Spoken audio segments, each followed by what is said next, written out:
ನನ್ನನ್ನು ಆಯ್ಕೆ ಮಾಡಿರ್ತಕ್ಕಂಥ ಸನ್ಮಾನ್ಯ ಸಹಕಾರಿ ಸಚಿವರಂಥ ರಾಜಣ್ಣವ್ರಿಗೆ, ವಿಧಾನ ಪರಿಷತ್ ಸದಸ್ಯರಂಥ ರಾಜೇಂದ್ರ ರಾಜಣ್ಣವ್ರಿಗೆ ಮತ್ತು ನಮ್ಮ ತಾಲೂಕಿನ ಎಲ್ಲ ನಮ್ಮ ಮತದಾರರಿಗೆ ಮತ್ತು ಈ ಚುನಾವಣೆಯಲ್ಲಿ ನನ್ನ ಜೊತೆಲಿದ್ದು ಕಷ್ಟ ಬಿದ್ದು ನನ್ನನ್ನು ಗೆಲ್ಲಿಸಿರ್ತಕ್ಕಂಥ ಎಲ್ಲ ನಮ್ಮ ಪಕ್ಷದ ಮುಖಂಡರುಗಳಿಗೆ ನಾನು ಈ ಮೂಲಕ ಅವರಿಗೆಲ್ಲ ಧನ್ಯವಾದಗಳನ್ನು ಸಲ್ಲಿಸ್ತೀನಿ.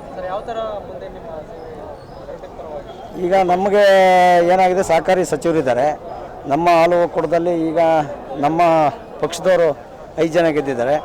ನಮ್ಮ ಪಕ್ಷದ ಹೈಕಮಾಂಡ್ ರಾಜಣ್ಣವರು ಮತ್ತು ಎಲ್ಲ ಸಚಿವರು MLAಗಳು ಸೇರಿ ಏನು ತೀರ್ಮಾನ ತಗೊಂಡಾದಮೇಲೆ ಒಕ್ಕೂಟದಲ್ಲಿ ಇಂದಿನ ಒಂದು ಏನು ವ್ಯವಸ್ಥೆ ಇತ್ತು ಅದನ್ನು ಬದಲಾವಣೆ ಮಾಡಿ ರೈತರಿಗೆ ಹಾಲಿನ ದರ ಏನು ವ್ಯತ್ಯಾಸ ಇದೆ, ಮಾರುಕಟ್ಟೆ ಮತ್ತು ರೈತರ ಅಂತರ, ಅದನ್ನು ಕಡಿಮೆ ಮಾಡಿ ಆದಷ್ಟು ರೈತರಿಗೆ ಹೆಚ್ಚು ದರವನ್ನು ಸಿಗೋ ರೀತಿಯಲ್ಲಿ ಮಾಡ್ತಕ್ಕಂಥ ಸಂಕಲ್ಪವನ್ನು ಮಾಡ್ತೀವಿ.